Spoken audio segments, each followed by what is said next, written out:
Alors, la semaine dernière, nous avons expliqué le plateau du Seder. On a dans cette étude, on a vu que le sens de Pessah, tout le sens de Pessah, oscillait entre les Asara Ma'amarot, les 10 paroles de la création, et Asaret Adiberot, les 10, je devrais dire les 10 paroles de la création et les 10 dires sur le mont Sinaï. À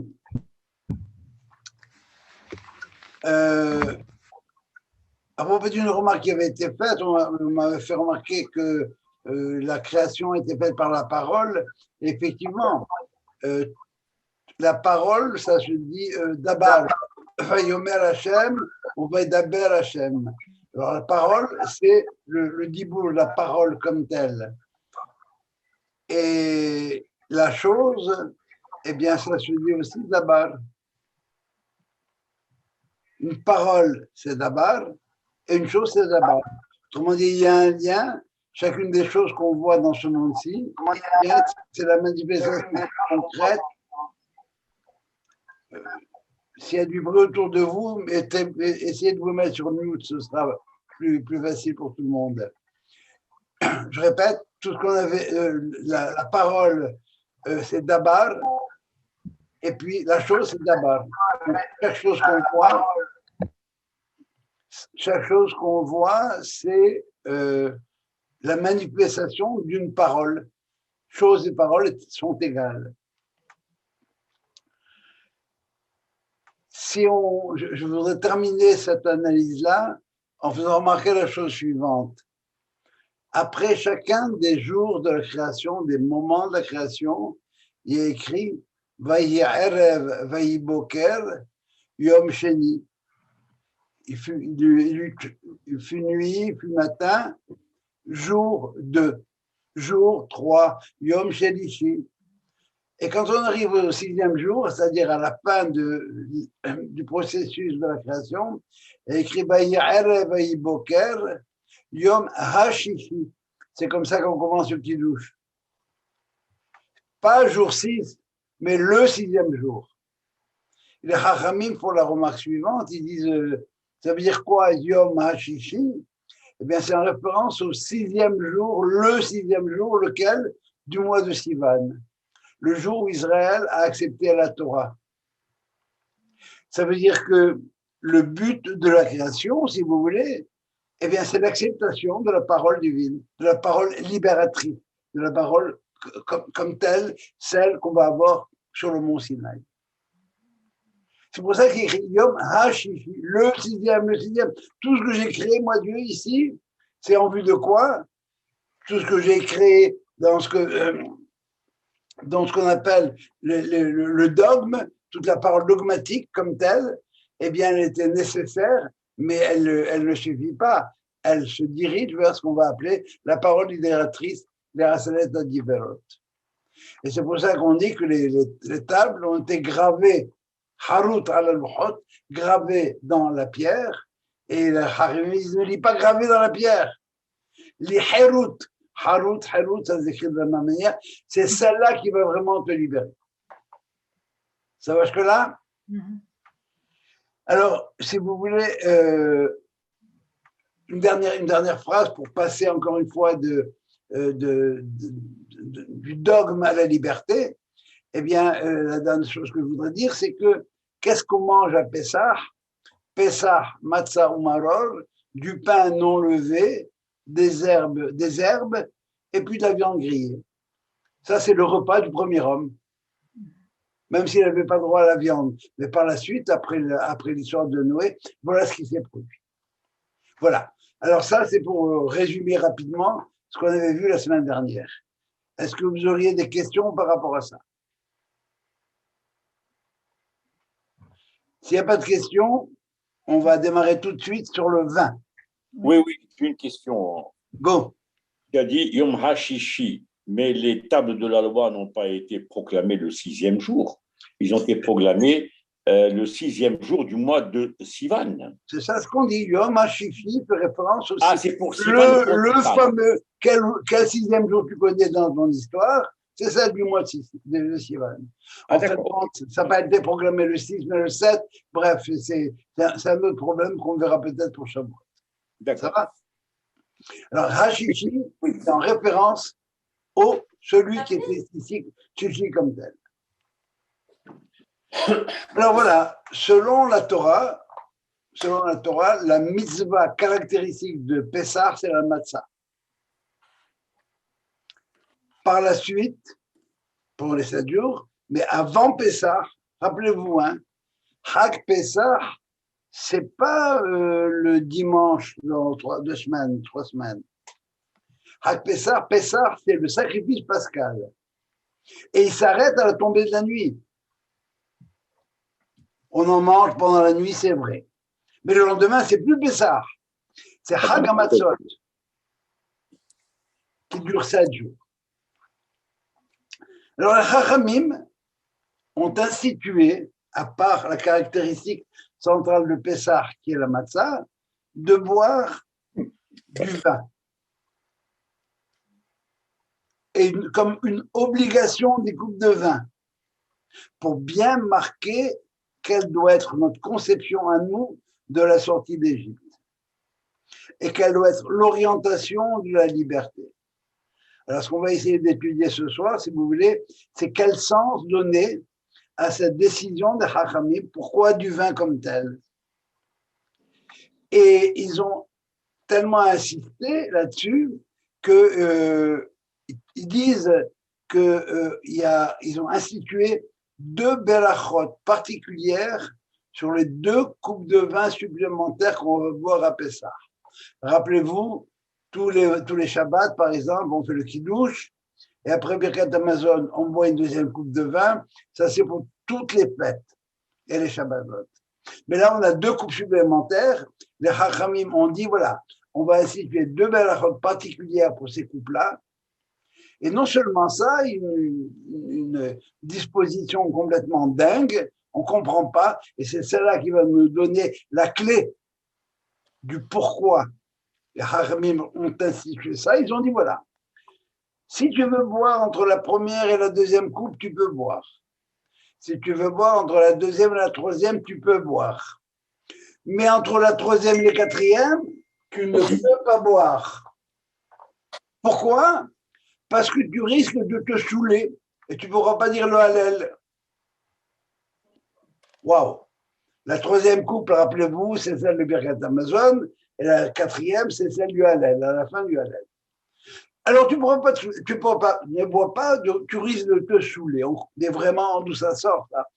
Est-ce que j'ai le droit de boire au point de me saouler entre la première et la 2e, entre la 2e et la 3e? Non, je n'ai pas le droit de me saouler. Il faut que je fasse mon seder convenablement.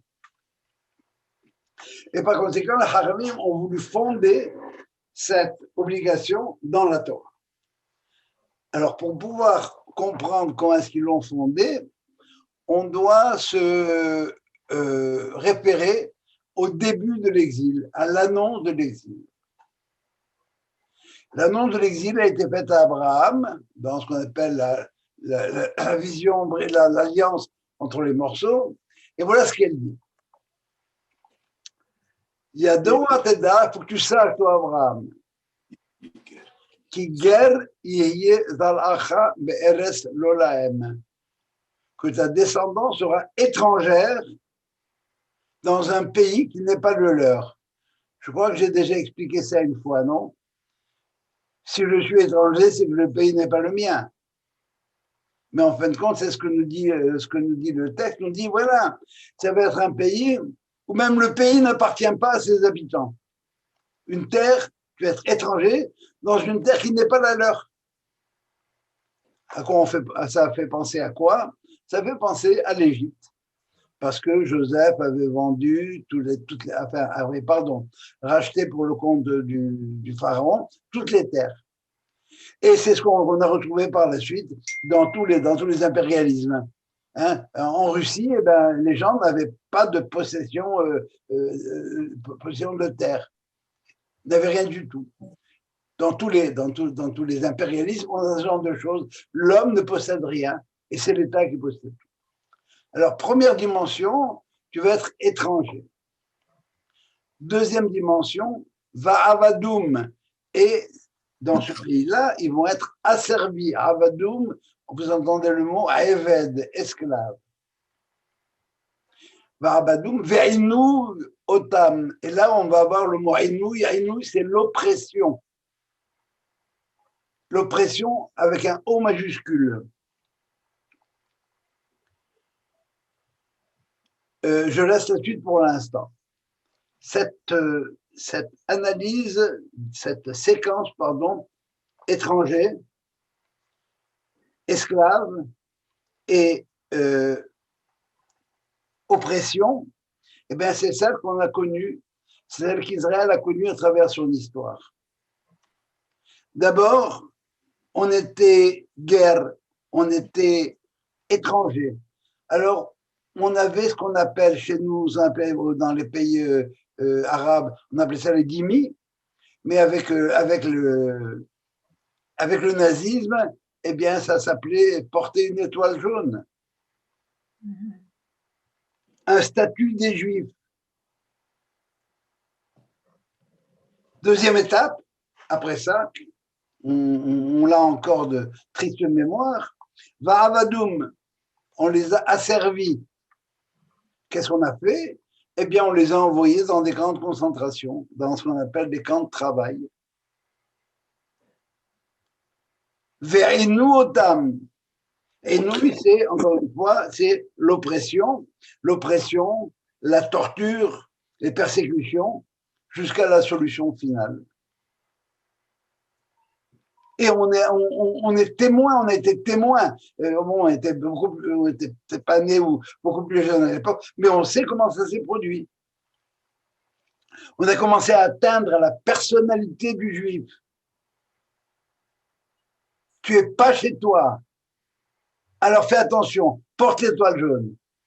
Deuxièmement, eh bien, on a attaqué le problème mental et spirituel. Tu es esclave, tu travailles, tu n'as pas le temps de penser, tu n'as pas le temps de t'arrêter, de te regarder, de faire l'analyse sur toi-même. Tu ne peux pas faire ça.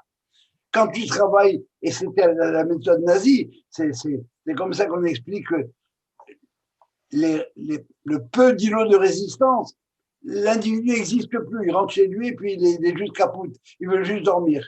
Il a pas le temps de penser, il n'a pas le temps de spiritualité, il n'y a rien de spirituel. On n'a pas le temps de s'asseoir et faire un cours de Torah ou de n'importe quoi d'autre. Et finalement, le Hinouï, la solution finale, on s'attaque à la destruction physique de l'individu. Vous voyez, c'est un processus qu'on connaît, qui est simple, qui est classique. Et par conséquent, l'ordre de la délivrance va suivre ces 3 étapes. En fait, il y en aura 5, on verra tout à l'heure. Va suivre ces étapes-là, mais dans l'ordre inverse.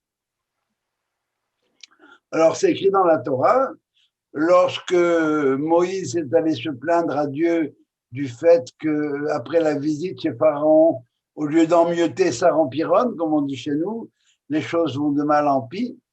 Eh bien, qu'est-ce que Moïse dit à Dieu? Comment ça se fait? Je ne comprends pas. Qu'est-ce que je fais là? Je crois qu'on a étudié ça. Et Dieu lui répond, oui, c'est vrai. À Abraham, je me suis fait connaître sous le nom de El Shaddai, le Dieu qui promet. Mais maintenant, je suis Hachem, le tétragramme, celui qui réalise sa promesse. Alors voilà, tu es inquiet, je peux comprendre, et je comprends que les bénis Israël soient inquiets aussi. Rappelez-vous qu'au moment de l'accouchement, les douleurs de la grossesse s'accentuent avant que le bébé ne sorte. Alors voilà ce qu'il va tu à leur dire.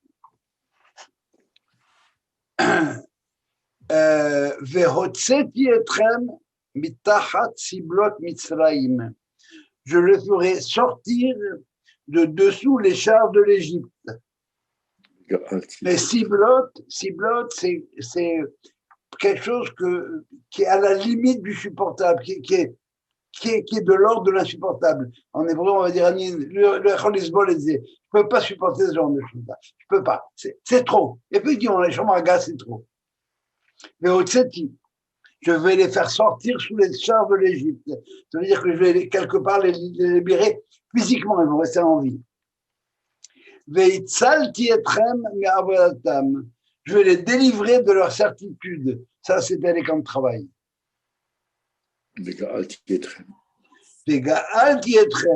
Je les sauverai par un bras étendu et de grands prodiges.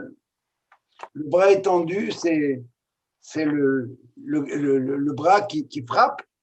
Et tant que tu n'as pas dit ce que tu as à dire, je continue ou faire ce que tu as à faire, je frappe. Je frappe, je frappe et je frappe. Ou bishfatim gedolim, et par des grands prodiges, mais dans le mot shfatim, il y a le mot shofet. Ça veut dire que ça va procéder d'un jugement, et c'est ce que Dieu avait annoncé à Abraham. Il lui avait dit, après les 3 verbes en question, eh bien, Vegam et Hagoy Asher Abdun Dan Anochi, ce peuple-là qui les aura asservis, eh bien, je vais le juger. Shfatim Gedolim, c'est un jugement. Mida keneged mida, mesure pour mesure. Et 4e verbe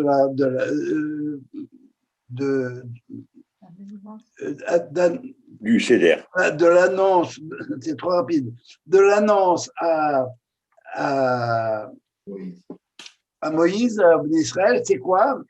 Velakarti etrem li le'am, je les prendrai pour moi, à moi comme Dieu, ça c'est le mont Sinaï, et je prendrai comme peuple, et je serai leur Dieu. Alors vous voyez bien le parallèle maintenant. Ça aurait été bien avoir un tableau, mais malheureusement on a ce qu'on peut. La liberté physique, c'est Veotseti, je vais vous les sortir. On vous enverra plus dans les chambres à gaz. Veitsati Marvodatam, la libération de l'esclavage, c'est le mental et le spirituel. On n'est plus esclave. On attend de s'asseoir et de bavarder au point du feu. Vegaati etrem. Ça, c'est, vous ne serez plus des gens avec une étoile jaune. Pas du tout. Vous allez pouvoir travailler sur la refonte de votre personnalité. Vous allez retourner à la dignité humaine. Mais cette dignité humaine, si vous voulez, elle ne s'arrête pas là. Parce qu'elle doit déboucher sur une mission sociale et historique. La carte est très millénaire, et je vous prendrai pour moi comme peuple, comme Abraham, Dieu a annoncé que après toutes ces péripéties, ils sortiront Bilchouj Gadol avec un grand trésor. Mais c'est quoi ce grand trésor-là? Mandy traduit, ils sortiront avec de grandes valeurs. Ces grandes valeurs, c'est les valeurs en or et en argent qu'ils ont pris d'Égypte, qui ont servi pour certains à fabriquer le veau d'or et pour d'autres à fabriquer le tabernacle, le Mishkan. Alors voilà, si vous voulez, ce que les Chachamim appellent les Arba Leshonot Shel Geoula. Veotseti, Veitzalti, Vegaalti, Velakati Tremila. Les 4. Sauf que ça ne s'arrête pas là. Le texte va nous dire Ve'ayiti lahem Elohim, vidatem ki ani Hashem. Vous saurez que c'est moi Dieu qui vous ai fait sortir d'Égypte.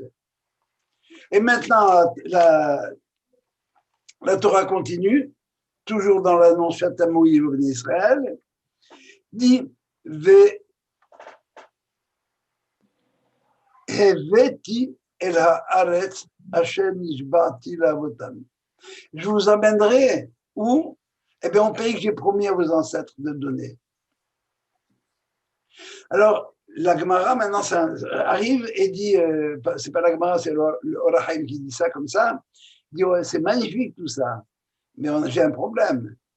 Parce que les 4 premières réalisations, les 4 premiers verbes se sont réalisés.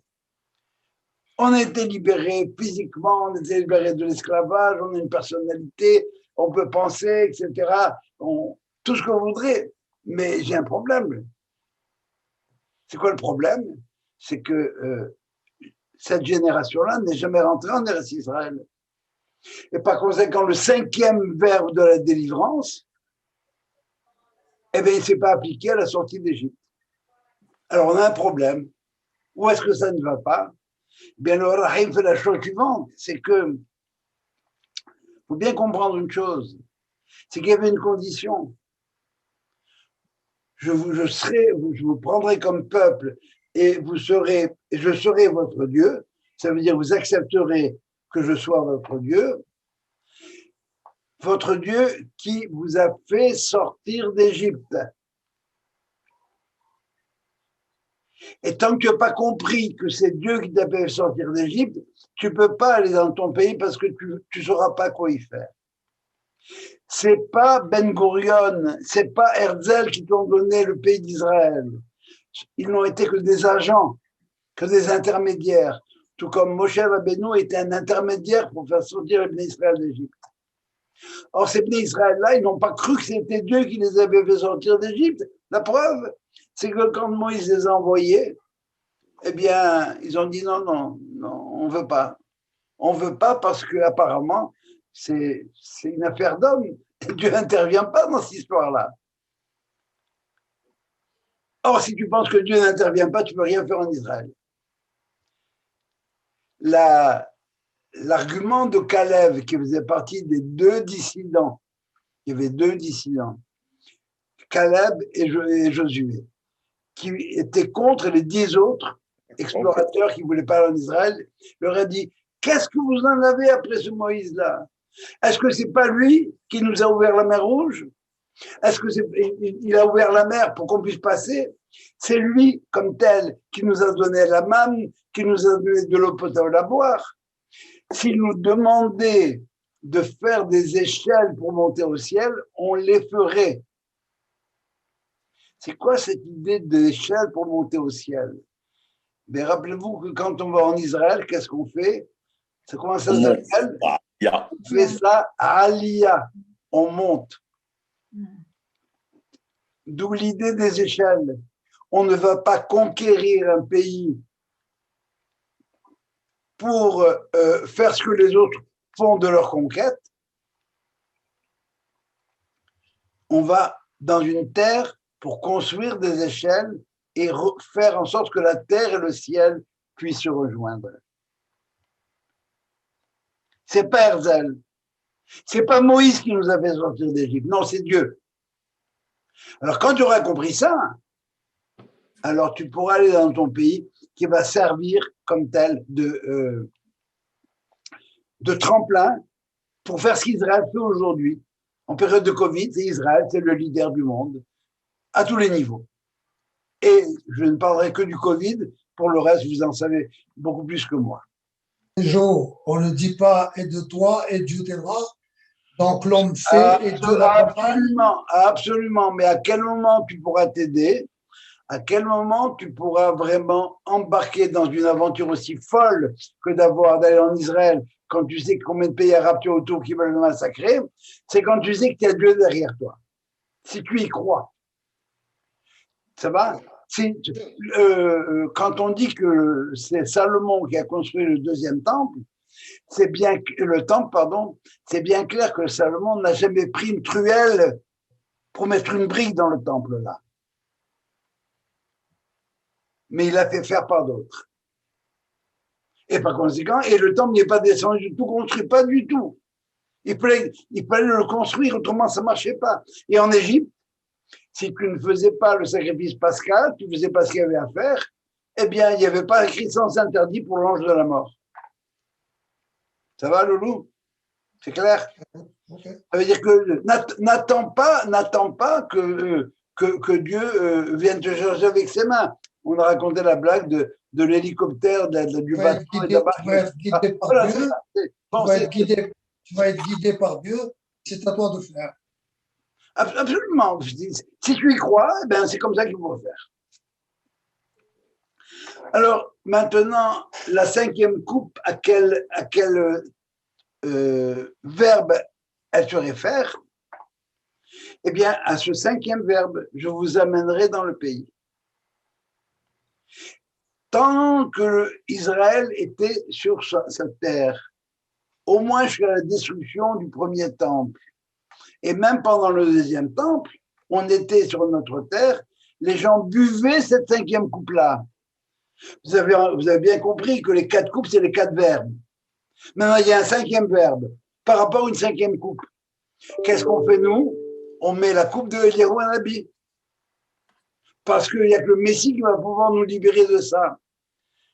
Mais après la guerre des 6 jours, on a réalisé que ce qui venait de se produire, ce n'était pas un haut fait d'armes, comme a dit, comme a dit Moshe Dayan. Il a dit, vous vous trompez, mon ami, ce n'est pas Dieu qui nous a aidés, c'est nous qui l'avons aidé. Ça veut dire qu'on vient de réaliser, avec la guerre des 6 jours, qui était exceptionnelle, point de vue, c'était impressionnant. Eh bien, on réalise que je vous ai finalement amené sur cette terre-là pour ne plus que vous en repartiez. Il n'y aura pas de troisième exil. Il n'y aura pas, pardon, de cinquième exil. Et c'est ça, c'est à ce moment-là que le Rav Goren a dit qu'il fallait reprendre, Rav Goren, grand rabbin d'Israël, a dit qu'il fallait reprendre avec quoi? Il fallait reprendre avec l'ancienne tradition où les gens buvaient la cinquième coupe parce qu'ils étaient véhébitiers, ils étaient sur leur terre. Voilà pour l'histoire de la cinquième coupe. À quel moment on la boit, il y a différents minagim, mais s'il y en a qui ont envie de la boire complètement à la fin du seder, ils la boivent, tout simplement. Et ils pensent dans leur tête que c'est en rapport avec ce cinquième verbe de la délivrance. Parce que c'est bien beau d'être libre et tout ce que vous voudrez.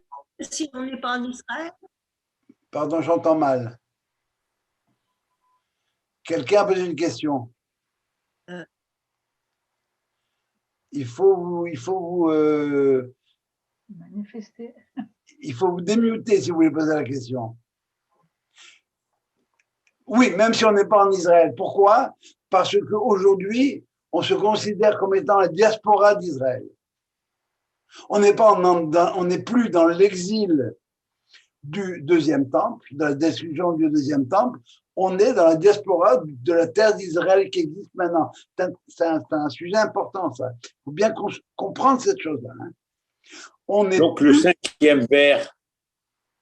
cinquième verre qu'on doit boire, c'est le verre de Eliyahu Hanabi.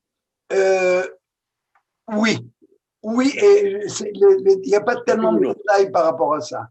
Pardon? Il n'y a pas tellement de détails, mais on peut penser que c'est le verre de Eliyahu Hanabi aussi. Je n'ai pas de référence par rapport à ça. Mais la cinquième coupe, c'est celle-là. Le verre d'Eliyahu Hanabi, je ne sais pas comment vous le faites, il y en a qui le laissent là-bas, qui font rien. Exactement. Le verre d'Eliyahu Hanabi, c'est un verre qu'on laisse stable pendant les 2 soirs. On peut le boire de ce soir. Faire le kidouche dessus et le boire. Moi, j'ai une autre habitude. Ce verre d'Eliyahu Hanabi, c'est celui que je verse en même temps que les 10 plaies. Bravo, c'est ça. Oui, c'est ça qu'on fait voir. Il n'y a pas de bravo, pas bravo. Chacun a ses minagim par rapport à ça. Comment répète ça? Mon père le faisait. Moi, oui, je sais. Mais encore une fois, il y a des gens qui le laissent là-bas, qui ne le touchent pas. Mais dis-moi, je n'ai pas compris ce que tu as dit. Joe, répète pour le vin. Au moment, chacun ses coutumes. Hein. La mienne, quand je prends je fais les dames, sépardeya, kinim, etc., les 10 plaies, alors dans une cuve, on verse du vin et de l'eau en même temps. Le vin, parce que c'est rouge, c'est midatadine, la rigueur, et l'eau, parce que c'est hesed, le rahamim, la bonté, et on fait la synthèse des deux encore une fois. On le fait comme ça, mais en principe, pas avec le verre d'Eliyahu. Encore une fois, je te réponds, Loulou, je te répète, chacun son minag. Tous les minagim ont un sens. question en passant. Pourquoi pendant les diplés, on jette le vin? Ah, bonne question. À quel moment, pourquoi est-ce qu'on prend du vin? Qu'est-ce qu'on dit du vin? Le vin, c'est de la joie. En simha bli yayin bli basar. Alors que les gens sont en train de se réjouir avec du vin, alors que les gens se réjouissent de la mort des autres, nous, on a une autre habitude. Bin Paul obecha al tismach. Ne te réjouis pas lorsque ton ennemi tombe. Et par conséquent, ce vin, qui est le vin de la joie comme tel, eh bien, on n'a pas tellement cette joie-là. On le verse pendant les diplés. On a 10 fois mal. On a mal à 10 niveaux. Et c'est ce qu'on avait dit la dernière fois aussi pour l'œuf. L'œuf, ça représente le deuil de quoi? Des premiers-nés égyptiens. Et comme disait Yaakov, Yaakov, mais il a eu très peur, il était angoissé. Peur de quoi? Peur d'être tué. Et angoissé de quoi? À l'idée d'avoir à tuer. Et vous entendez encore l'écho de Golda Meir qui dit à tout le monde, eh bien, on vous pardonnera peut-être un jour les enfants que vous nous avez tués, mais pas les enfants vos enfants que vous nous avez obligés à tuer. Golda Meir qui avait dit ça. Voilà, c'est Golda Meir. Alors, voilà, si vous voulez, tout ce qui concerne la 5e coupe. Et maintenant, on a un problème. C'est pourquoi est-ce qu'on me dit de ne pas boire entre la 3e et la 4e? Je n'ai pas le droit de me saouler. Ah, eh bien, c'est quoi le 3e verbe de la délivrance? Votseti, veisati, vegalti. Galti. Je vais complètement vous sauver. Vous allez complètement être sauvé. Vous allez sortir de prison. Vous allez sortir de confinement. Inch'Allah. Vous allez sortir de prison. Qu'est-ce que vous allez faire quand vous allez sortir de prison? Est-ce que, je vais le dire de manière très gentille, est-ce que vous allez aller au Club Med ou est-ce que vous allez faire Kaddish à la synagogue? Tu es libre après 400 ans d'oppression. Qu'est-ce que tu fais? Eh bien, la Harim te dit, attention là, tu es dans un moment dangereux. Tu as des décisions à prendre. Jusqu'à présent, tu prenais aucune décision. Maintenant, tu vas en prendre une. Alors, il ne faut pas qu'il y ait de hiatus entre la libération de ta personnalité comme telle et celle de la nation. Tu fais partie d'une nation. Tout seul, tu peux arriver effectivement à satisfaire des besoins individuels. Mais si tu veux vraiment te sentir libre et avec une signification au mot libre, une densité dans le mot libre, eh bien à ce moment-là, fais bien attention. Où est-ce que tu veux aller? Pas de hiatus entre ce que tu es et ce que ta nation fait. Seul, tu peux faire un paquet de choses. Mais les grandes choses, et le but de ce qui se passe dans la création, le but de la création, la libération avec un L majuscule, elle ne se fait pas au niveau individuel. Elle se fait au niveau collectif. Au moment de l'émancipation, il y a combien de gens, de juifs, qui se sont laissés griser et qui ont coupé tout lien, toute attache avec leur particularisme. Et aujourd'hui encore, il y a combien de juifs parmi nous? Et c'est pas ce qui manque. Ça s'appelle la gauche. Certaines gauches, encore une fois.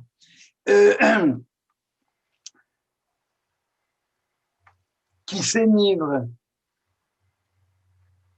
et qui donnent leur adhésion aux ennemis de notre peuple, sous prétexte de la recherche abstraite d'une justice impersonnelle.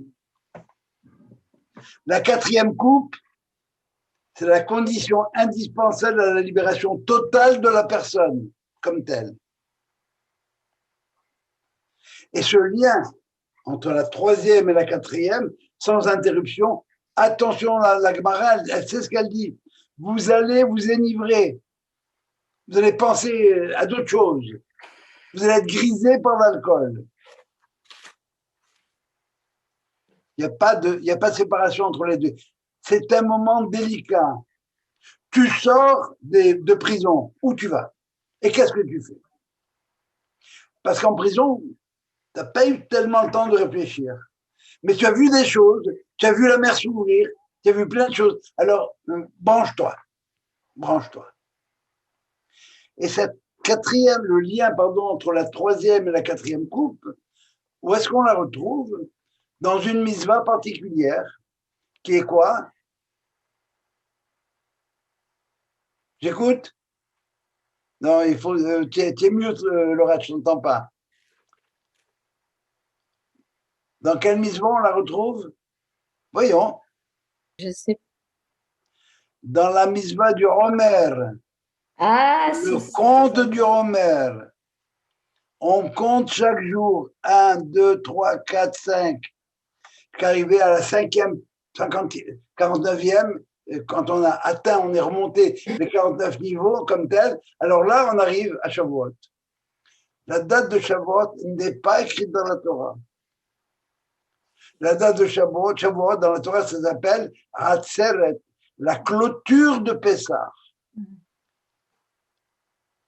La fin de Pessah, ce n'est pas la Mimouna. La fin de Hagamatzot, c'est la Mimouna. Mais le passage, Pessah, le passage, c'est lorsque je vais arriver au Mont Sinaï. Et vous savez comment est-ce que nous, les Sephardim, on le marque encore plus, indépendamment du compte de la Torah imposé. Qu'est-ce qu'on prend à Shavuot? Pardon, qu'est-ce qu'on prend pour le Homer? On prend du sel. Du sel. Pourquoi du sel? Parce qu'il le conserve. Et alors? Il y en a à l'école aujourd'hui. C'est la raison pour laquelle la Haggadah se fait sur homme de questions-réponses. Très souvent, je pose des questions pour susciter le problème, et puis hop, pourquoi est-ce qu'on prend du sel? Pour rattacher le sacrifice de Pâques au sacrifice de Shavuot. Parce qu'avec chacun des sacrifices, il fallait apporter du sel. Le sel, synthèse de l'eau, chesed, et du feu, le soleil. Ça va, encore une fois, rigueur, amour, synthèse de tout ça. On doit l'apporter avec le korban, avec ce qu'on appelle le sacrifice. Eh bien, c'est comme ça que nous, les Sephardim, on marque le coup. Je me rappelle, je ne connaissais pas cette explication. J'étais avec Manitou dans une fête quelconque à Montréal, et il y a un petit gosse qui a dû être envoyé par son père, qui est allé voir et dit « Monsieur le rabbin, pourquoi on prend du sel pour le Homer ?» Le père voulait savoir. Et Manitou, sans sourciller, il lui a dit pour rattacher Korban Pessah à Korban Shavuot. Et là, boum, j'ai tout compris. Vous voyez les petits minagim qui ont l'air de rien là. Alors on le chevelle, le sel en question, on le prend, on le met sous l'oreiller des petits enfants, etc. Tu parles. C'est pour rattacher, encore une fois, la libération physique, spirituelle, mentale, tout ce que vous voudrez, à quoi? À la libération avec un L majuscule. Et cette libération avec un L majuscule ne concerne pas seulement Israël, elle concerne l'humanité tout entière.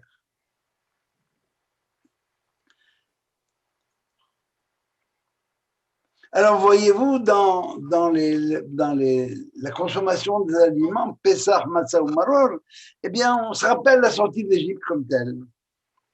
On rappelle un événement historique. On peut sortir d'Égypte. On peut être libéré de toutes les aliénations, je n'arrêterai pas de vous le répéter. Et avec les 4 coupes, qu'est-ce qu'on va faire? On va vivre l'histoire. On va passer de l'homme à l'étoile jaune, des camps de travail, des chambres à gaz, eh bien, on va passer à quoi? À la constitution d'autre chose. On va dépasser ces choses-là pour faire quoi? L'État d'Israël. Eh bien, pour l'épanouissement comme tel.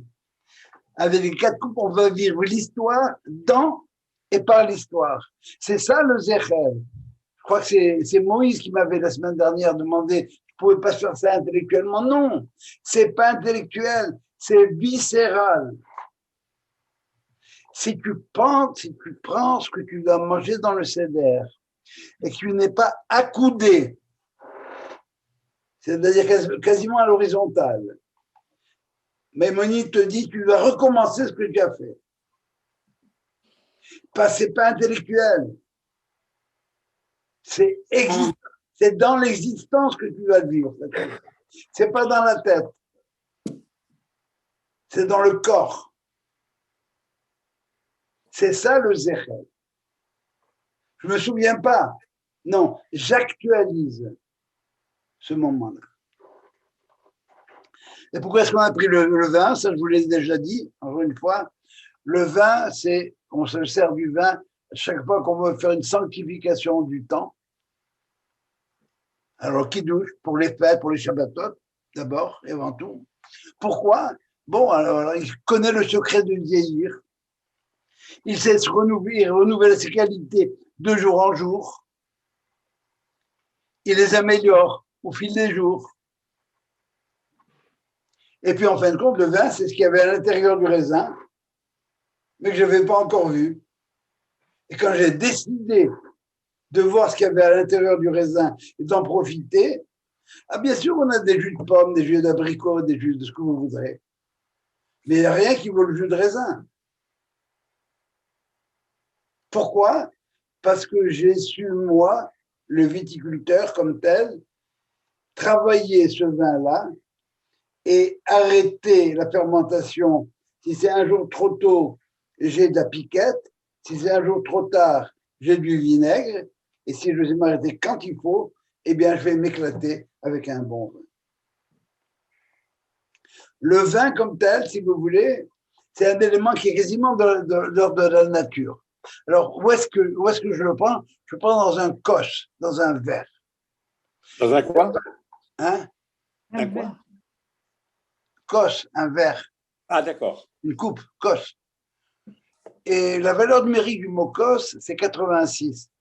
86, c'est la valeur du mot Elohim, Dieu, la rigueur, la nature, garant des lois de la nature. Et c'est la même valeur numérique que Hateva, la nature. Qu'est-ce que je fais avec ce verre-là? Je n'ai pas le droit de prendre ça avec une paille. Je dois mettre mes 5 doigts dedans. Kos 86 plus 5, ça fait 91. Qu'est-ce que c'est 91? 91, c'est 65 plus 26. C'est quoi 65? C'est le mot Adonai, écrit entier, tel qu'il est prononcé. Et 26, c'est le tétragramme Yud Ke Vav Ke. Alors que les choses telles qu'elles se lisent, telles qu'elles se prononcent et telles qu'elles sont, eh bien, c'est ça la synthèse qu'on fait quand on prend du vin en même temps. Je réunis 2 mondes. Le monde de la nature, comme tel, et mon impact, mon apport à cette nature-là. D'où l'importance du vin comme tel. Voilà pour ce que je voulais vous dire concernant le vin et les 4 coupes de vin. Vous voyez qu'on est loin du folklore habituel. Alors, avant de passer rapidement à la structure du Seder, dont on parlera, qu'on analysera en détail, enfin les points principaux, les principales articulations, si Dieu veut, la semaine prochaine. Désolé pour les autrices, etc. Mais vous pouvez le récupérer. On peut récupérer. Oui, je sais bien. Est-ce que vous avez des questions sur tout ce que je viens de vous raconter? Oui, vas-y, démute-toi, je ne t'entends pas. Oui. Moi, je n'ai pas très bien compris le passage du 3e. Je pense que le rapport que tu as fait entre le 3e vers et la mitzvah. Et le 4e. Non, tu as dit c'était Vina. un rapport avec une mitzvah. Ah oui, eh ben, Oui, Non, oui, attends, tu as comment fait un rapport entre le troisième vers et une mitzvah. J'ai oublié le nom de la mitzvah. Ah, bon, alors, le rapport entre le troisième verre et le Et quatrième on n'a verre, pas le droit de boire. Pas le quatrième vers. Tu as fait tout un truc sur une mitzvah reliée à la liberté. Je n'ai pas bien compris. ah bon, alors qu'est-ce que c'est le troisième verre? Le troisième verre, c'est par rapport aux différentes étapes, de la libération. Les trois étapes de l'asservissement, c'est guerre, ça c'est l'annonce d'Abraham, hein? Guerre, tu vas avoir l'étoile jaune. Barabbas, tu vas être esclave.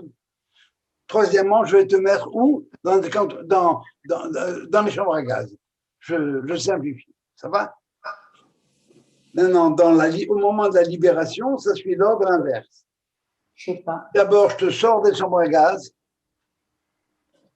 On ne te mettra plus jamais on ne te persécutera plus. Deuxièmement, je te donne, tu ne seras plus esclave. Ça va? Tu pourras disposer de ton temps. Et troisième verbe, tu vas être libre. Tu vas retrouver ta personnalité. C'est ça, je vais te sauver.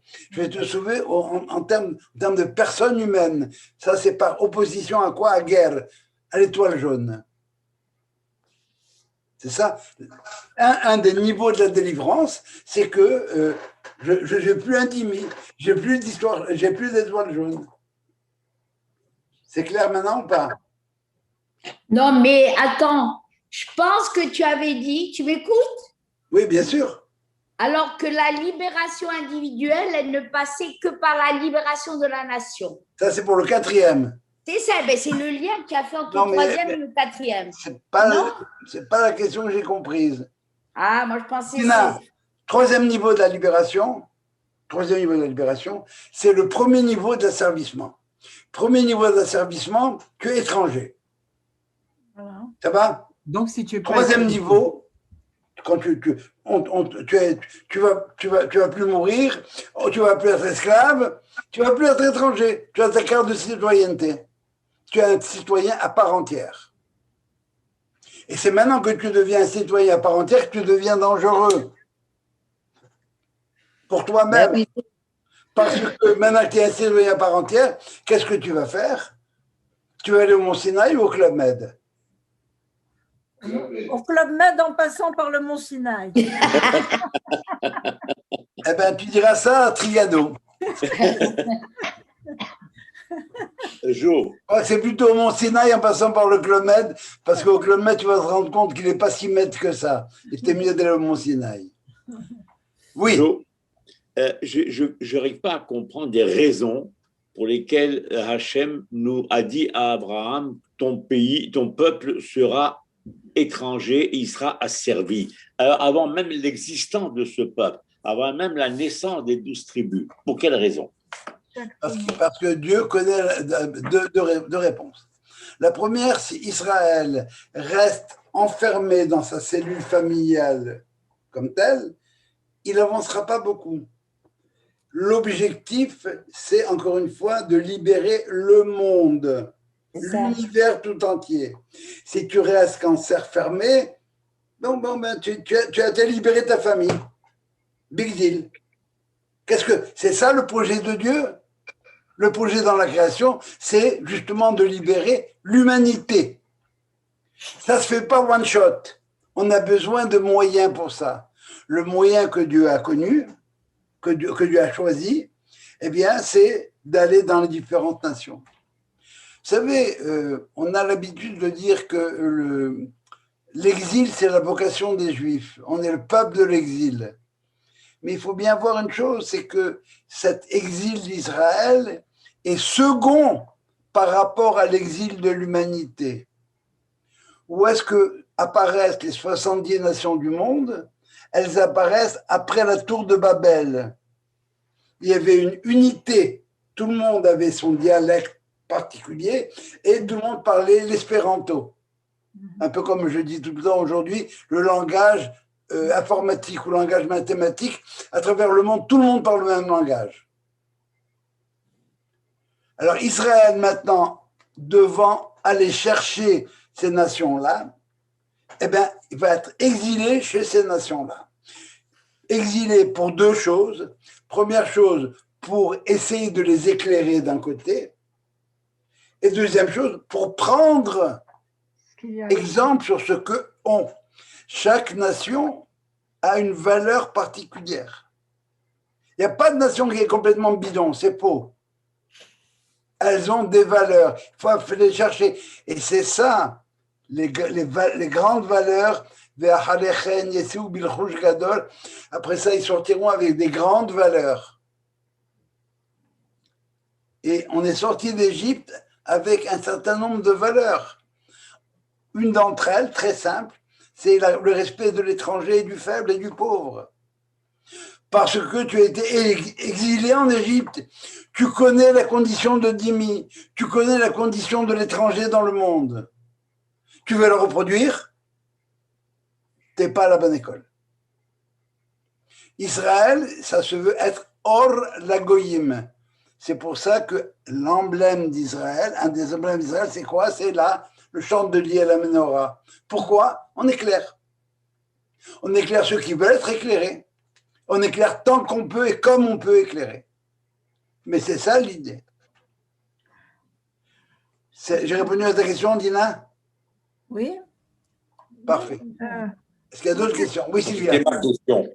Quand on dit étranger, et ça fait tellement de problèmes, par exemple, maintenant aux États-Unis, soi-disant, il faut accueillir les étrangers en fonction de ce que la Bible dit.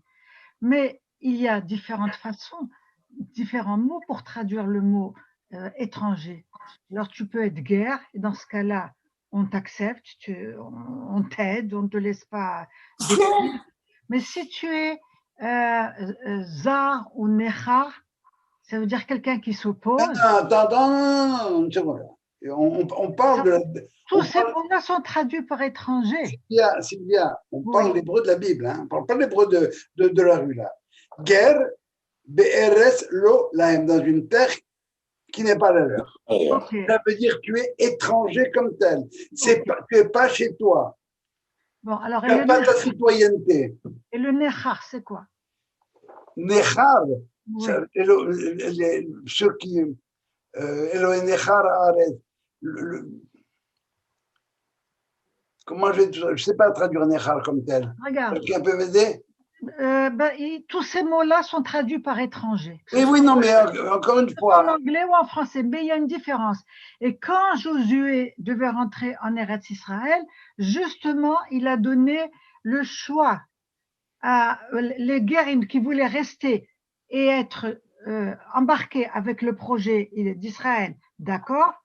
Si tu es complètement zar, eh ben, il s'en va. Puis il y avait une tribu qui était partie, j'ai oublié son nom. Et si tu es nechar, ça veut dire quelqu'un qui veut rester et t'embêter, alors là, je te fais la guerre. Oui, mais effectivement. Mais mélanger toutes ces trois notions que les autres font à cause de la traduction, c'est ça le drame actuel, je trouve. Regarde, pour moi, je ne me préoccupe pas ce que les autres font de ce que la Torah dit. Moi, quand j'ai étudié la Torah telle que les Hachamim, les prophètes d'Israël, nous l'ont transmise. Parce qu'on ne peut pas comprendre, surtout quand on parle français, et quand on veut traduire en français. Alors, dans n'importe quelle autre langue, c'est. Non, mais c'est. Oui, tu as raison, ça ne marche pas. Alors, guerre, je crois que je n'ai pas fini de répondre à Charles. Alors, Dieu, connaissant l'être humain, il sait que si je me pointe dans certaines tribus, si c'est une tribu de cannibales, ils vont me bouffer. Si c'est notre tribu, eh bien, le processus doit être le processus naturel. Je sais, moi, Dieu, comment ça se passe. Je n'ai pas imposé ça, mais moi, je connais l'âme humaine.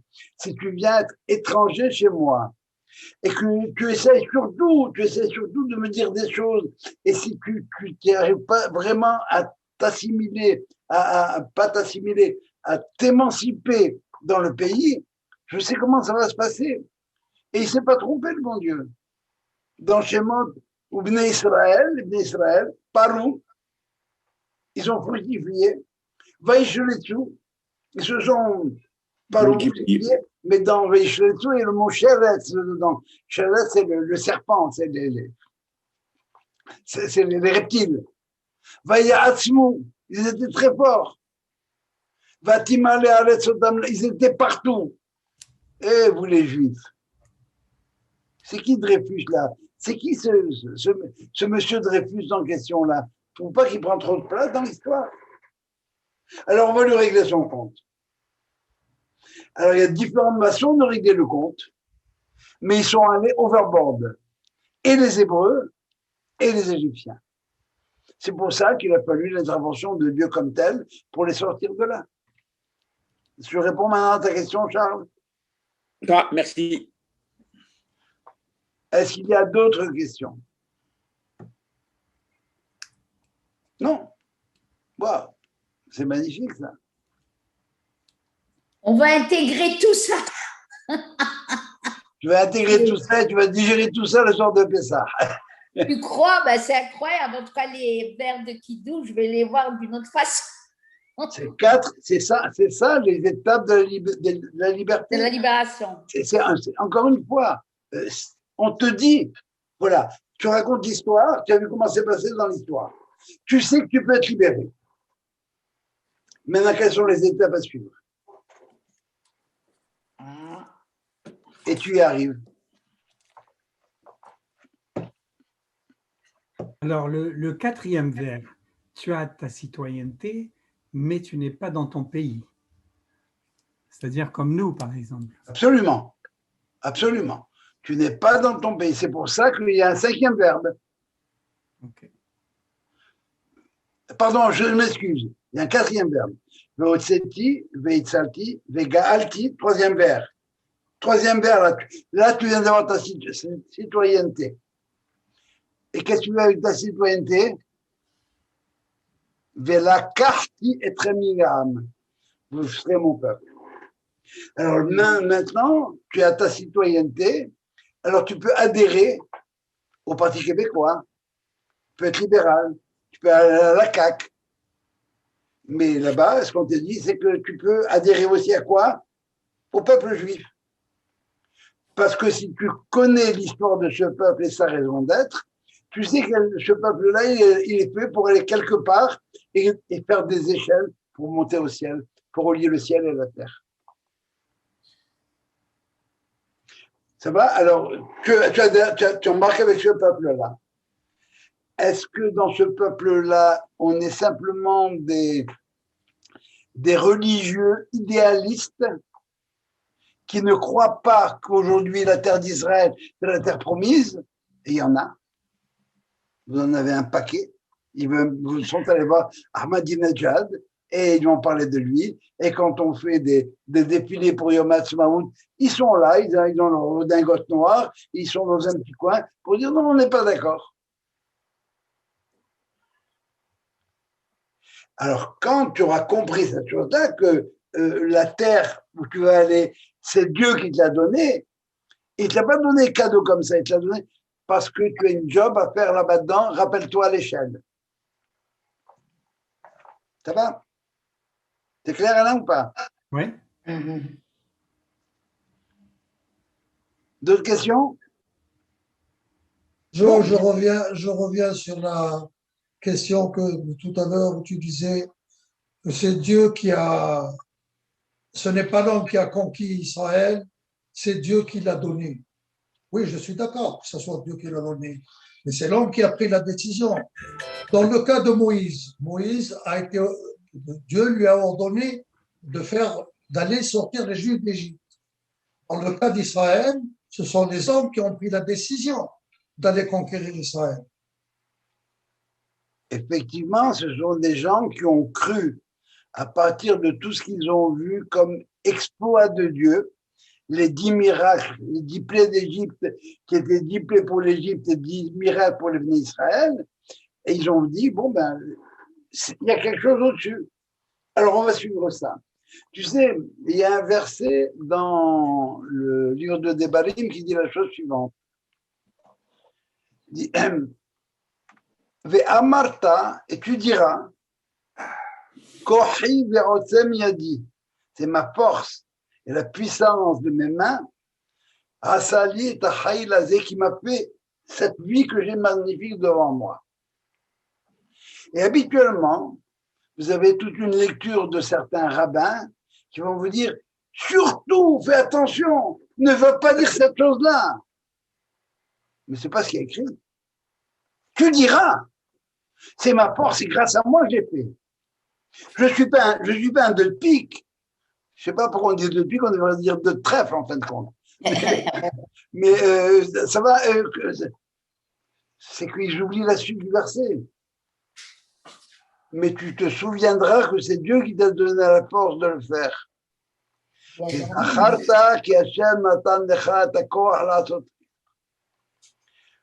La Torah, elle n'est pas là pour minimiser ce que tu fais. Au contraire, elle veut te monter au pinacle.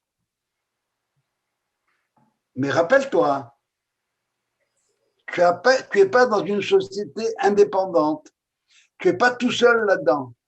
Tu fais partie d'un projet qui met en jeu tout un ensemble d'individus. Et ton devoir, justement, c'est de ne pas boire entre la 3e et la 4e coupe, parce qu'à la 3e coupe, tu as bu, tu es libre, tu vas te pacter la gueule, et quoi que tu vas faire? Tu vas pas aller au Sinaï, tu vas aller au Club Med. Tu vas pas dire Kaddish pour ton père, que ça fait, je sais pas combien d'années que tu n'as pas dit Kaddish. Non, tu vas aller au Club Med, voilà, pour être gentil. Ça va, Loulou? C'est plus clair, là? Ok. Non, c'est quoi, ok, là? Moi, je ne vends pas d'épinards. Quel convaincant. Non, mais dis-moi, ça te dérange. Je vais te dire quelque chose. Laisse-moi dormir ce soir et réfléchir, je répondrai demain. Oui, Joël. Est-ce qu'on pourrait dire à ce moment-là que le 3e vers, c'est la libération spirituelle individuelle et le 4e, c'est la libération, en tout cas, si je peux parler de la libération spirituelle de la nation? Non. La 3e coupe, justement, si c'était la libération spirituelle, ça dépend ce que tu entends par là. Si tu me parles de la capacité de choisir, étant donné qu'être libre, c'est être capable de choisir. Tu as la capacité de choisir, si c'est ça ce que tu entends par libération spirituelle, oui. Mais là, simplement, c'est, d'accord? Alors, c'est la capacité. Tiens, maintenant, tu as le choix. Tu es libre. Qu'est-ce que tu fais? Tu as pour reprendre l'exemple d'Alain, tu as ta citoyenneté canadienne. Voilà, bravo. Bingo. Où tu vas? À la CAQ? Mais c'est quand même le passage de l'individu à la nation entre la 3e et la 4e. Alors, ce qu'on est en train de te dire, c'est que ça va conjointement. Si tu fais les choses convenablement, tu dois avoir compris maintenant que tu as été libéré que tu fais partie. Que ton développement total, complet, passe par celui de la nation, passe par ton adhésion à la nation. Ok, c'est beau. C'est beau. Oui, très bien. C'est clair? Oui. Et tu vas longer, hein? Quel parti politique tu vas prendre? Tu as ta carte. Qu'est-ce que tu fais? C'est beau, oui. Bon, eh bien. Merci beaucoup. En espérant qu'on aura un changement d'heure clément de la part des autorités. J'ai entendu dire que Legault parlait étant donné qu'on avançait la montre d'1 heure, qu'on pourrait avancer le couvre-feu d'1 heure aussi. Et on n'en saura rien avant la semaine prochaine. C'est bon. Ah, bah. Mais on le sache quelques jours avant Pessah, c'est le principal. Et vous, les Floridiens, eh bien, faites ce que vous voulez. Wow, ça va être un pacte très bizarre. Oui, pour tout le monde. En tout cas. Avec, les 4 nouveaux vers. Bon, allez, Laurette. Oui. Alors, Quoi? Tu veux 2 heures de colle? C'est 5 Non, verres. non. 5 verres. Est-ce que Moi, tout le la monde a vérité, 5 je me verres? souviens Moi, pas. j'ai jamais eu 5 verres. Pardon? Moi, j'ai jamais vu le 5e verre. Ah, voilà. Moi, non, jamais. Moi, non. Attendez là, je sais qu'on l'a jamais vu. Je sais que même en Israël, il y a peu de gens qui le boivent. Je sais. Mais je vous dis que ça a été institué par le Rav Goren, qui est grand rabbin, qui était grand rabbin d'Israël. Et les gens qui sont sionistes jusqu'au fond de leur ADN, eh bien, ils le boivent avec une plus grande kavana que les 4 autres, parce qu'en fin de compte, ce 5e-là, il résume les 4 autres. Mais oui. Ça veut dire que je suis complètement maintenant, je suis complètement libre et j'ai fait le bon choix. Et je suis sur ma terre. Alors, numéro 5, comme ça, Alia. Ça va, ça, Mais dis-moi, le 5e verre, tu le mets en plus à table ou c'est spirituellement seulement? Non, alors je répète. Ben oui. Non.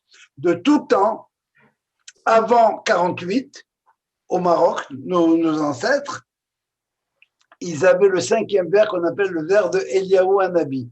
Je me rappelle. Parce que c'est celui qu'on attend pour la Géoula finale. Et la Géoula finale, c'est celle qui va nous amener sur notre terre. Maintenant, on réalise qu'on est sur notre terre, on se rapproche du end-up, et puis voilà. Alors maintenant, il y en a qui le boivent. En Israël seulement, je crois. Je répète que non. Ça dépend de chaque minag. Oui. Mais Manitou, il y a 40 ans, un truc comme ça, a fait une agada. Je vais vous la montrer.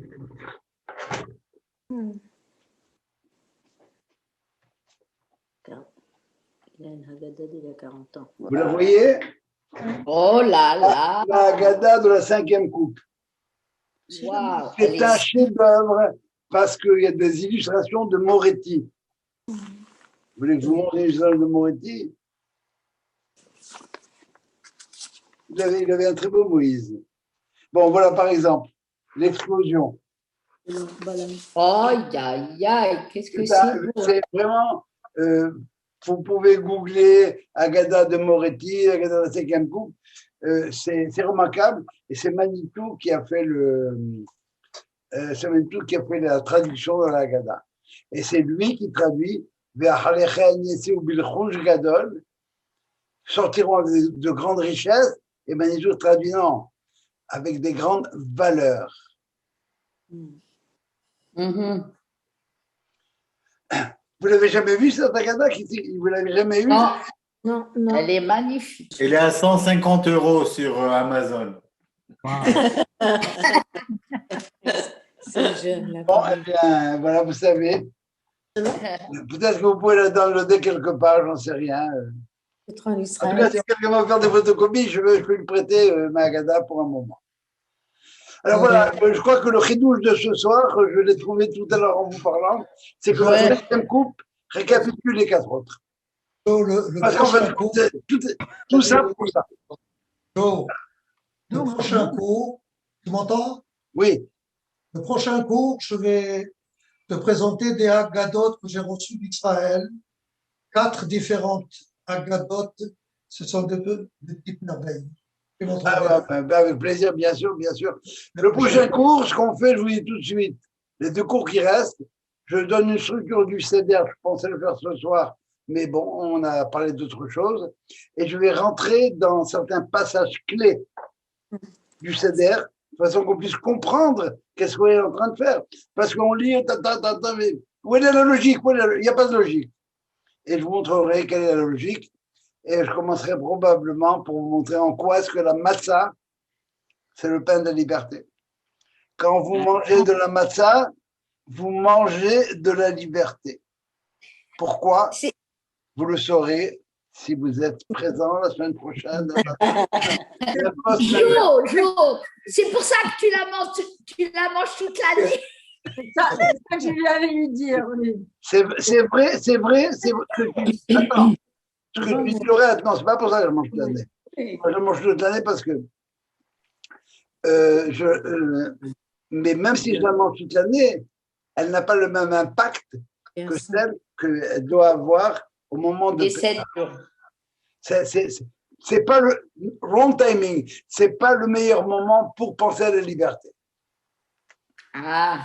Voilà. Attendez qu'à Pessah, c'est right timing, c'est maintenant et c'est comme quand comment ça s'appelle vos trucs là-bas.